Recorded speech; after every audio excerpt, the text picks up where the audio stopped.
ইহ জগৎটা হচ্ছে একটা বিচিত্র নাট্যমঞ্চ। কা তব কান্তা কস্তে পুত্র সংসারয় অতীব বিচিত্র। শুধু অভিনয় মঞ্চ। যখন আপনারা সিনেমা হলে সিনেমা দেখতে যান, প্রথমে হল ঘরে ঢোকা মাত্রই সিনেমার পর্দার রংটা কি থাকে? সাদা কালো, সাদা থাকে। 3 ঘন্টা ধরে অনেক রং বিরঙের নাটক দেখা যায় না মা? কত রঙিন, কত সুন্দর, মোহিত হয়ে যায় আমরা, তার মধ্যে ডুবে যায়, সব ভুলে গিয়ে ওই নাটকের মধ্যে ডুবে থাকি। 3 ঘন্টা নাটক শেষ হবার পর যখন সেই রঙিন সুন্দর নাটকটা শেষ হয়ে যায়, তারপরে আবার সেই পর্দাটির রং কি থাকে? সাদা। আমাদের জীবনটাও তাই। সংসার জীবনটা ঠিক ওই সিনেমা হলের পর্দাতে যে 3 ঘন্টা নাটক আমরা দেখি, এই সংসার জীবনটাও একটা বিচিত্র রং বেরঙের মঞ্চ। এখানে শুধু অভিনয়, অভিনয় করতে হবে, না চাইলেও করতে হবে, না পারলেও করতে হবে, কিন্তু অবশেষে যেখান থেকে আসা সেখানেই তোমাকে ফিরতে হবে। তোমরা যাকে আপন করে রেখেছো কেউ তোমার সঙ্গে যাবে না। নিতাই গৌর হরিবোল হরিবোল। তাহলে সময় তো আমাদের কম, কতক্ষণ সময় আছে আমরা জানি না। এখন আছি, একটু পরে আমি চলেও যেতে পারি, তাই না? কেউ জানি না আমরা কতগুলো শ্বাস এখনো পাবো, আমি জানি না কোনটি আমার শেষ শ্বাস প্রশ্বাস, সেটাও জানি না। তার থেকে একটা বেশি তো দেবে না। তুমি কি জানো কতগুলো শ্বাস প্রশ্বাস তুমি এখনো পাবে? জানো না। তাহলে আমাদের করণীয়টা কি? শুধু মারামারি, হানাহানি, কাটাকাটি করব? লাভ কি তাতে? কারোর উন্নতি হলো তো আমার সহ্য হলো না, হিংসায় পরিপূর্ণ হয়ে গেলাম। কারোর 1 থেকে 3 তলা বাড়ি হলো, গাড়ি হলো, হিংসায় জ্বলে পুড়ে মরে গেলাম। ওর এত কিছু হলো, আমার কেন হলো না? তোমাকে দেবে না ভগবান। কেন? তোমার ভগবান বিচার করেই দেয়, কাকে কতটুকু দেওয়া যায় তার বেশি দেবে না তিনি। যাকে যতটুকু দেওয়া সম্ভব, যাকে যতটুকু দিলে সে রক্ষা করতে পারবে, তাকে ততটুকুই দেবে, তার বেশি দেবে না। তাই বৈষ্ণব মহাজন বললেন, হে জীব, সময় গেলে আর পাবে না। সংসারের ভিতরে যেমনভাবেই দিন কাটে কাটুক, কিন্তু চলার পথে, বলার পথে কৃষ্ণ নাম করো। সবাই মিলে কৃষ্ণ বলো। এই যে আপনারা হরিবাসরে এসেছেন, অনেকেই এসেছেন, বলা যায় কোথা থেকে কিভাবে কার মধ্যে ভক্তি জেগে ওঠে, কখন উঠবে, কখন ভক্তি তৈরি হবে, কোথা থেকে হবে, কার মাধ্যম দিয়ে হবে, কেউ জানে না। আজ এই মহতী হরিবাসরে শাস্ত্রে বললেন, সাধুসঙ্গ সাধুসঙ্গ সর্বশাস্ত্রে কয়, লবমাত্র সাধুসঙ্গে সর্বসিদ্ধি হয়। আপনারা নিশ্চয়ই একটা সুন্দর দৃষ্টান্ত দিই মা। একদিন আসতে মৌমাছির সঙ্গে গোবরে যে গোবরে পোকা থাকে না, ওই গোবরে পোকার সঙ্গে মৌমাছির সঙ্গে কথোপকথন হচ্ছে, বন্ধুত্ব হচ্ছে। মায়েরা একটু মন দেবেন, হ্যাঁ? সাধুসঙ্গ করলে কি হয়? এখন দুজনের মধ্যে সুন্দর বন্ধুত্ব, কিন্তু দুজনেই কিন্তু রস পান করে। একজন গোবরের মধ্যে যে রস সেটা পান করে, আর একজন ফুলের মধ্যে যে রস অর্থাৎ যে মধু সেটা পান করে, তাই তো? এখন একদিন 2 বন্ধুর মধ্যে বলা বলি হচ্ছে, হ্যাঁ রে বন্ধু শোন, হ্যাঁ বলছি তোমার আমার বন্ধুত্ব তো অনেক দিন হয়ে গেল, হ্যাঁ আমরা কেউ তো কারোর বাড়ি আজ পর্যন্ত যাইনি। ঠিক আছে, তা মধু যে পান করে, ফুলের মধু, যে মৌমাছি, সে বলছে গোবরে পোকাকে, তা আমি কি তোমার বাড়ি আগে যাব না তুমি আমার বাড়ি যাবে? চিন্তা করছে মৌমাছি, এক কাজ করি, ওর বাড়িতে গেলে তো ওই গোবর খেতে হবে, তাহলে আগে ওকে আমার বাড়িতে নিয়ে যায়নি, তাই গৌর হরিবোল। ঠিক আছে, তাহলে চলো, প্রথমে আমার বাড়ি চলো। হ্যাঁ চলো। এবার ওই গোবরে পোকা গেছে কোথায়? মৌমাছির বাড়ি। মৌমাছির বাড়ি কোথায়? ফুলের উপরে বসে মধু পান করছে। এখন একটা সরোবরের মধ্যে, হ্যাঁ, সেখানে একটা সরোবরে সুন্দর ওই ফুল ফুটে আছে, পদ্ম ফুল। তার মধ্যে গিয়ে মধু, মানে মৌমাছি বলছে, বন্ধু চলো আমার বাড়িতে তুমি খাবে। তা আমি তো এই ফুলে বসেছি, আর তুমি আমার পাশে যে ফুল আছে ওই ফুলে তুমি মধু পান করনি। তাই গৌর হরি জীবনে তো কখনো মধু পান করেনি মা, সারা জীবন তো গোবর খেয়েছে। তা মধুর স্বাদ কি বুঝবে? ভালো লাগবে? ভালো লাগছে না। নেতাই গৌর হরি বল। এখন ওই ফুলের বসে মধু পান করছে, আর মৌমাছি জিজ্ঞাসা করছে, বন্ধু কেমন লাগছে? ওই লাগছে। ভালো লাগছে না? বলছে লাগছে, খুব একটা ভালো লাগছে না। নেতাই গৌর হরি বল। কেমন খেতে লাগছে? বলছে খুব একটা খেতে ভালো নয়। ওই খানিকটা গোবর গোবর, খানিকটা মধু। তার মানে চিন্তা করছে গোবরে পোকা, যাচ্ছি তো বন্ধুর বাড়ি, জীবনে তো কখনো খাইনি। এখন তার বাড়িতে যে যে খাদ্যটা আছে, মানে ফুলের মধু, সেটা ভালো লাগবে কি না লাগবে তার ঠিক নেই। তাই সে কি করেছে, আসার সময় নিজের খাবারটা কিছু গালে করে এনেছে, মানে গোবর। নেতাই গৌর হরি বল। গোবরটা সাথে করে এনেছে। এখন ওই গোবরটা গালের মধ্যে আছে, আর এদিকে মধু পান করছে। তাতে কি হচ্ছে, ওই মধু মধু, আবার এদিকে গোবর গোবর, দুই রকম লাগছে। হ্যাঁ, আহা। তা এখন জিজ্ঞাসা করছে যে, বলি ও বন্ধু, তা তুমি যে বলছো যে গোবর গোবর মধু মধু, একটা কথা জিজ্ঞাসা করব। হ্যাঁ বলো। তুমি কি এই যখন মধু পান করছিলে তার আগে কি মুখ টুক ধুয়ে এসেছো? সত্যি কথা বলবো? হ্যাঁ বলো। ও বন্ধু, কি হলো? মুখটা আমি মোটে ধুইনি, সঙ্গে গালে গোবর ভরে নিয়েছি। তাই জন্যই তুমি তো মধুর স্বাদ অনুভব করতে পারছো না। বন্ধু, মধু যদি পান করতে হয়, আগে তো নিজের মুখ ধৌত করতে হবে। পরিষ্কার করো, মুখ ধৌত করো, পরিষ্কার করো, পরিষ্কার পরিপূর্ণ পরিষ্কার করে তবে পান করো, তবে বুঝবে। পরিষ্কার হতে হবে। আমরা হরিবাসরের মধ্যে অনেকে আছি, শুদ্ধ মন নিয়ে কৃষ্ণ নাম শুনি, আর অনেকে চিন্তা করি যাই দেখি গ্রামে কার বাড়িতে কি ঘটলো সেটা একটু শুনে আসি। আসে না অনেকে? কেউ বলে কীর্তন শুনতে যাব, হরিবোল। আর কেউ বলবে, ও জানিস তো আজ ওখানে খেতে দেবে, চল খেয়ে আসি। হ্যাঁ, তার মানে কি, কেউ কীর্তন শুনতে আসে আর কেউ খেতে আসে। সে গান শুনতে আসে, খেতে আসে, তার মনটাই তো সেখানে পড়ে আছে, কীর্তন নয় খেতে যাব। তা ঠিক তদ্রূপ মা, কেউ আসে গল্প করতে, কেউ আসে শুদ্ধ মন নিয়ে কীর্তন শুনতে। যে শুদ্ধ মন নিয়ে কীর্তন শোনে, সে মন দিয়ে কীর্তন শুনতে শুনতে ডুবে যায় তার মধ্যে। আর যার ভিতরে একটু অন্য কিছু ভাবনা চিন্তা থাকে,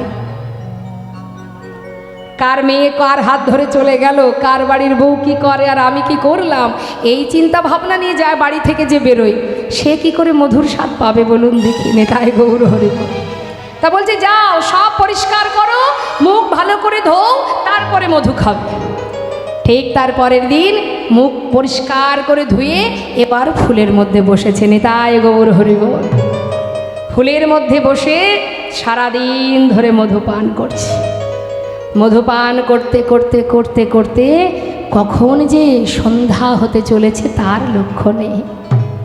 মধুর মধ্যে ডুবে গেছে, লক্ষ্য নেই। জানে না তো সে যে সন্ধ্যা হতে চললে ফুলের পাপড়ি বুঝে যায়। সে মধু পান করছে, পিছন থেকে ডাকছে, বন্ধু কেমন লাগছে? গোবরে পোকা বলছে, দাঁড়াও বন্ধু, আমাকে একটু আস্বাদন করতে দাও, কথা বলো না, সেবায় বিঘ্ন ঘটে যায়, পান করতে দাও আমাকে।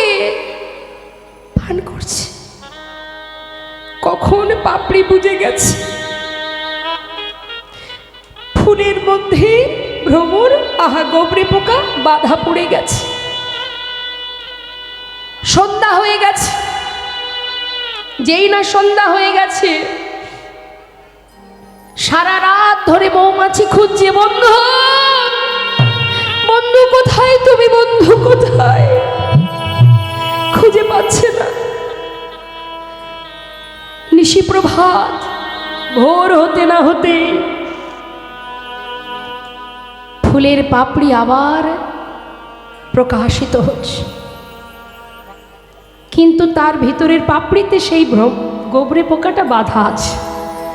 সকাল হতে না হতে এসেছে একজন বৈষ্ণব ফুল তুলতে। ফুল তুলেছে মা, ফুল তুলে নিয়ে যাচ্ছে। গাছের ডালে মৌমাছি বসে বসে বলছে, বন্ধু আজ তোমার কত সৌভাগ্য, দেখো আজ তুমি বৈষ্ণবের হাতে পড়েছ, মধু পান করেছ বলে আজ বৈষ্ণব তোমাকে নিজে হাতে গ্রহণ করেছে। না জানি এবার তুমি কোথায় যাবে।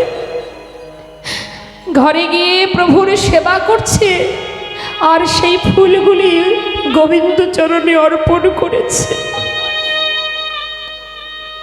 গোবিন্দায় নমঃ বলে যেই না নিবেদন করেছে, মৌমাছি দূর থেকে দেখে চিৎকার করে বলছে, বন্ধু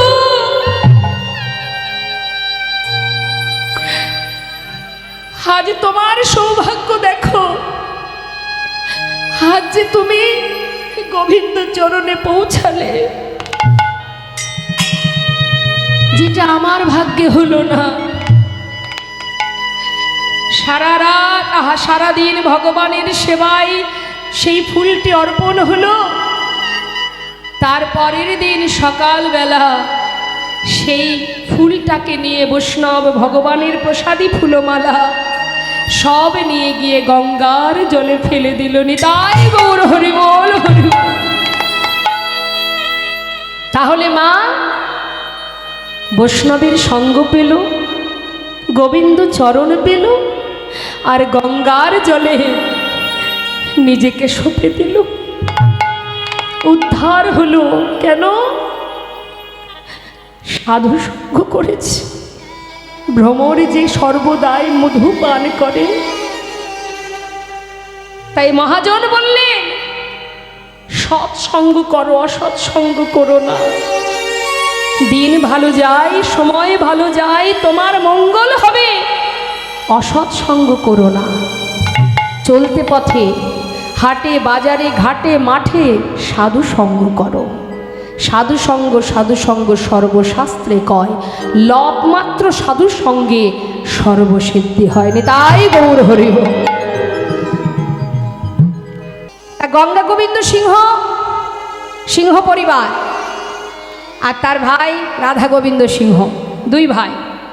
তার মধ্যে এই গঙ্গা গোবিন্দ সিংহের একটি পুত্র সন্তান ছিল যার নাম প্রাণকৃষ্ণ সিংহ। এই প্রাণকৃষ্ণ সিংহের একটি সন্তান, পুত্র সন্তান যার নাম কৃষ্ণচন্দ্র সিংহ।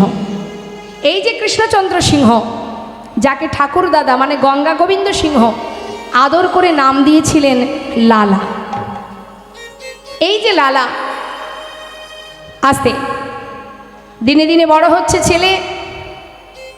একদিন বারান্দাতে বসে আছে, কাচারি বারান্দায়, আর দ্বারে দাঁড়িয়ে আছে দাঁড়ি। হঠাৎ একজন কন্যাদায়গ্রস্ত পিতা দ্বারে এসে দাঁড়িয়েছে সাহায্যের জন্য। বারবার হাত বাড়িয়ে বলছে ভিক্ষাং দেহি। যতবার হাত বাড়িয়ে চাইছে, সাহায্য চাইছে, ভিক্ষা চাইছে, ততবার দাঁড়ি তাকে ধাক্কা দিয়ে সরিয়ে দিচ্ছে।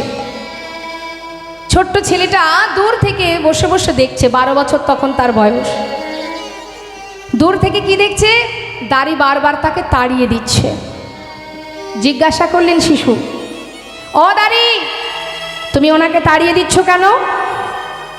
বাবু, ও এসেছে কিছু সাহায্যের জন্য, কিন্তু এই মহলের একটা নিষেধ আছে, কোনোদিন কাউকে কিছু দান করা যাবে না। কিন্তু ওকে বলছি শুনছে না, তাই ওকে ধাক্কা দিয়ে সরিয়ে দিচ্ছে। ছোট্ট 12 বছরের ছেলে অনেকেরই ঘরে আছে মা। ভাবুন তার হৃদয়টা কত বড়।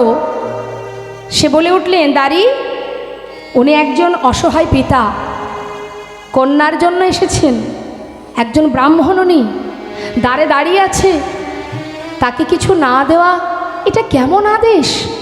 যাও পিতাকে গিয়ে বলো, তার তো অভাব নেই, সে এত বড় জমিদার, এত ধন ঐশ্বর্যের মালিক, সে 1000 টাকা যেন এই ব্রাহ্মণকে দান করে দেয়। আমার কথা বলো। দাঁড়ি সেই কথা শুনে ভেতরে গিয়ে জমিদার প্রাণকৃষ্ণকে বললেন, বাবু, আপনার ছেলে আদেশ করেছে, দ্বারে একজন ব্রাহ্মণ এসে দাঁড়িয়ে আছে, তাকে 1000 টাকা দান করতে হবে।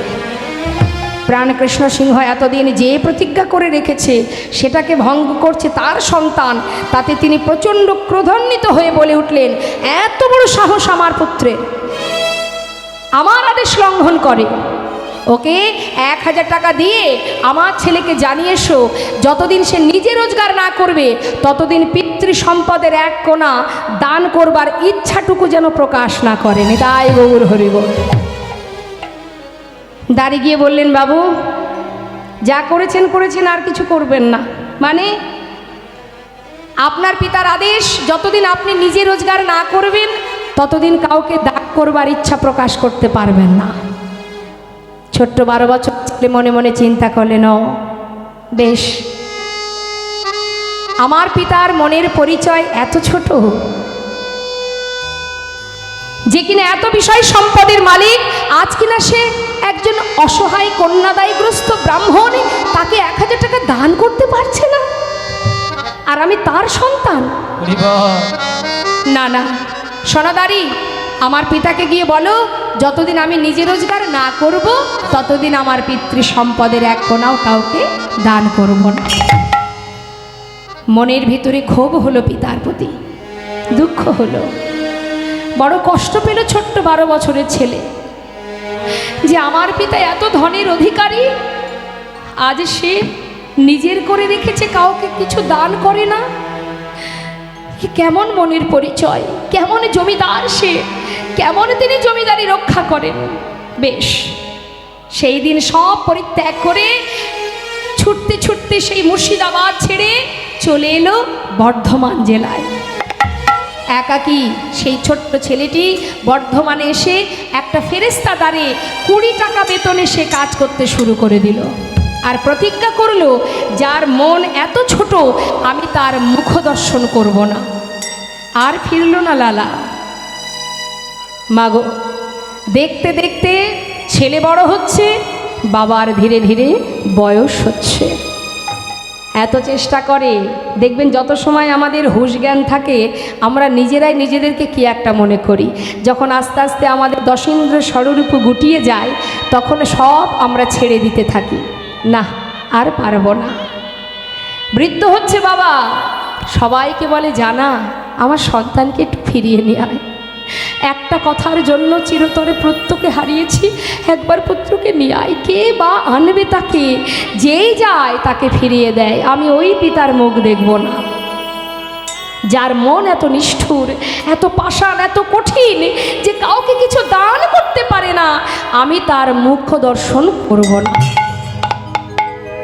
এলো না বাবা, আমার সন্তান শোকে শয্যাশায়ী হয়ে গেলেন, পারছে না, চোখের জলে বুক ভাসিয়ে কাঁদছে মা। গোটা জমিদারি, বিষয় সম্পদ, এবার তিনি কি করলেন? নিজে তো আর রক্ষা করতে পারছেন না, ক্ষমতা শেষ, সব দিলেন ভগবানের চরণে সঁপে। নিতাই গৌর হরি বল। হে দয়াময়, যে অপরাধ আমি করেছি, যে ভুল করেছি, আজ সর্বহারা হয়েছি, মৃত্যুর আগে সন্তানের মুখটি দেখতে পাবো না, তাই তোমার কাছে একটি নিবেদন, ওর তো আমি ছাড়া আর কেউ নেই, তাই তোমার কাছে শুধু নিবেদন, প্রভু তুমি ওকে দেখো, রক্ষা করো হে তুমি, হে ভগবান,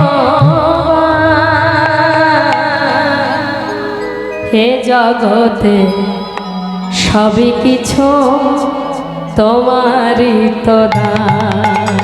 একবার রক্ষা করো হে তুমি, হে ভগবান।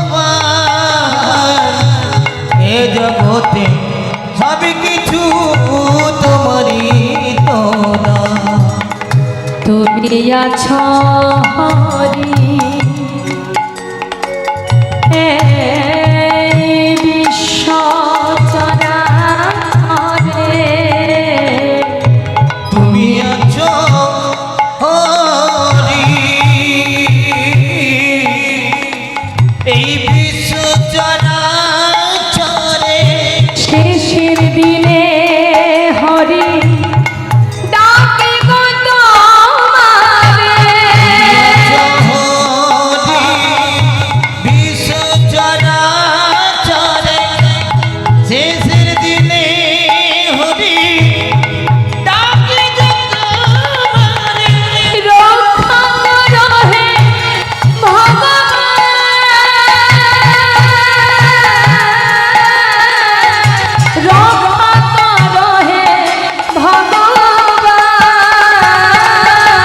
একবারে রক্ষা করো হে ভগবান একবার তুমি হে ভগবান বলো এ জগতে সব কিছু তোমারই প্রদান বলো এ জগতে সব কিছু তোমারই প্রদান তার চরণ স্মরণ করতে করতে প্রাণ পাখি উড়ে চলে গেল। চলে গেলেন জমিদার প্রাণ কৃষ্ণ সিংহ। গোটা রাজ্যের প্রজাবর্গরা ছুটে গেল লালার কাছে। বাবু, যার প্রতি আপনার ক্ষোভ সে তো চলে গেছে, এবার তো অন্তত ফিরে চলুন, না হলে জমিদারি কে রক্ষা করবে। সকলের অনুনয় বিনয় শুনে ফিরে এলো লালা। আসার পর সমস্ত জমিদারি হিসাব নিকাশ বুঝে নিয়ে এবার নিজে দায়িত্ব দিয়ে সমস্ত জমিদারি রক্ষা করতে শুরু করলেন। কিন্তু মা, দেখতে দেখতে উপযুক্ত বিবাহের বয়স হয়েছে বলে গ্রামবাসী তাকে শুভ দিন দেখে সুকন্যার সন্ধান করে বিবাহ দিয়েছে। তার নাম কাত্যায়নী। একটা পুত্র সন্তান হলো, ছেলের নাম নারায়ণ। কি নাম রাখলেন? ভগবানের নামে নাম রাখলেন। তার একটা কন্যা ছিল যার নাম সুমতি। এই চারজনের সংসার, জমিদারি রক্ষা। লালা প্রতিনিয়ত জমিদারির দায় দায়িত্ব পালন করে আর সকলকে নিয়ে সুখেই জীবনযাপন কেটে যায়। কিন্তু মা, একটু একটু করে দিন যত যায়, কিছু না কিছু কারণের জন্য তার ভিতরে বৈরাগ্য, ত্যাগের সৃষ্টি হয়। তাই আজ ওই ছোট্ট ছেলে লালা বিবাহ করলো, সংসার হলো, সুখে স্বাচ্ছন্দ্যে দিন যায়। কিভাবে তার জীবনে পরিত্যাগ, ত্যাগের সৃষ্টি হলো, একটু একটু করে আমরা শুনব। মন দেবেন কথার মধ্যে। ঘাটে এসে দ্বারে এসে দাঁড়ালো একজন ভিখারি। ভিখারি এসে ডাকছে, ভিক্ষাং দেহি, ভিক্ষাং দেহি। যেই না বলেছে, লালা তাড়াতাড়ি করে নিচে নেমে এসেছে। ও ভিখারি, তুমি ভিক্ষা নেবে? আচ্ছা, তুমি ভিক্ষা করো কেন? ভিখারি বললেন, বাবু শুনবে কেন ভিক্ষা করি? তাহলে শোনো। বাবু গো, বাবু গো,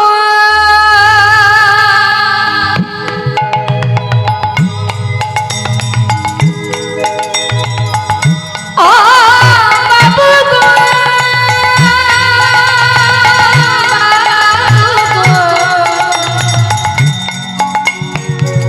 বাবু গো,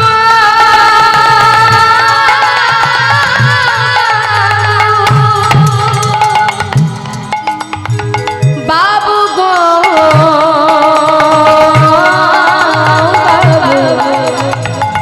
বাবু গো, ও বাবু,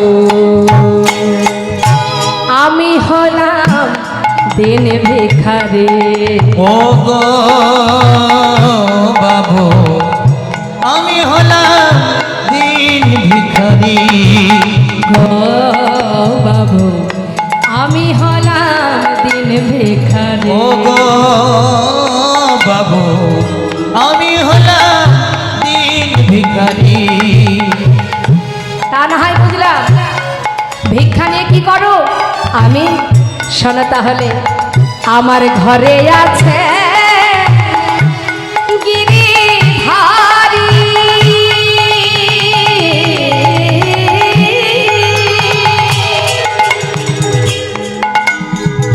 ও বাবু,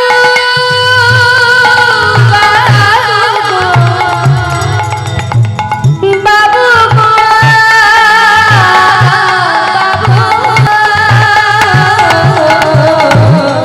আমার ঘরে আছে গিরিধারী,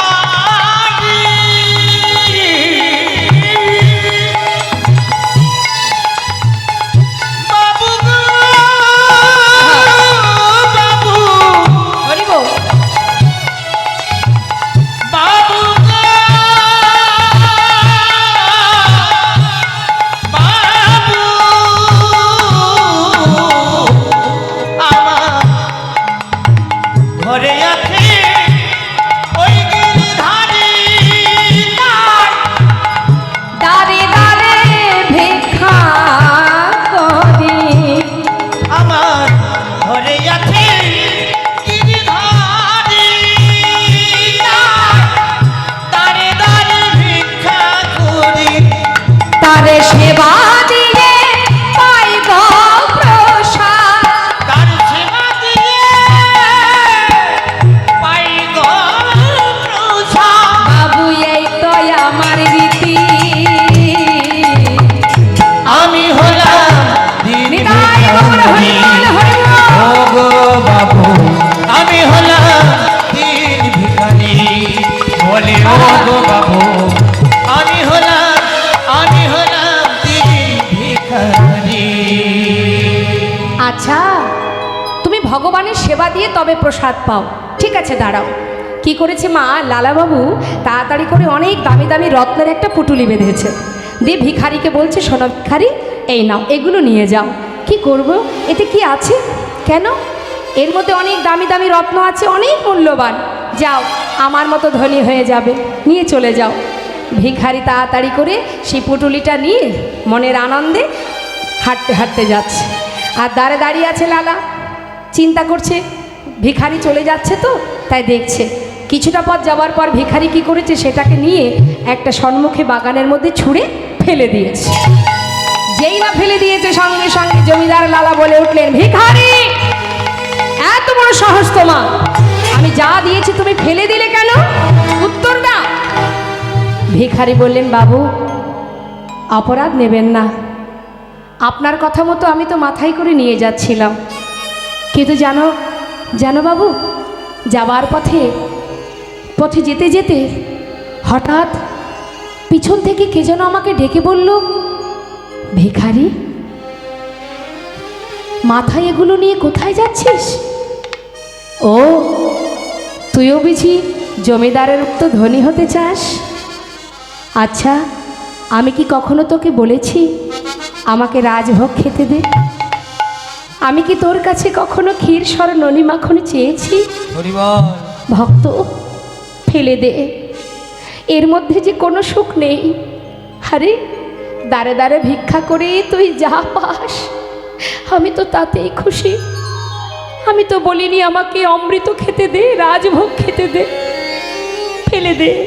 এর মধ্যে যদি তুই ডুবে যাস ওই জমিদার লালার মতো তোরও যে এমন দশা হবে, অর্থের বিষয়ের পিছনে মন দিতে দিতে কৃষ্ণকে ভুলে যাবি, গোবিন্দকে ভুলে যাবি। যা, ওসবের কোনো দরকার নেই, তুই যেমন করে ভিক্ষা করে আমাকে সেবা দিস আমি তাতেই সন্তুষ্ট। আয় ফিরে আয়, আয় ভিখারি আয় রে ফিরে, ভুলে যাস না মহাভরে। ও তুই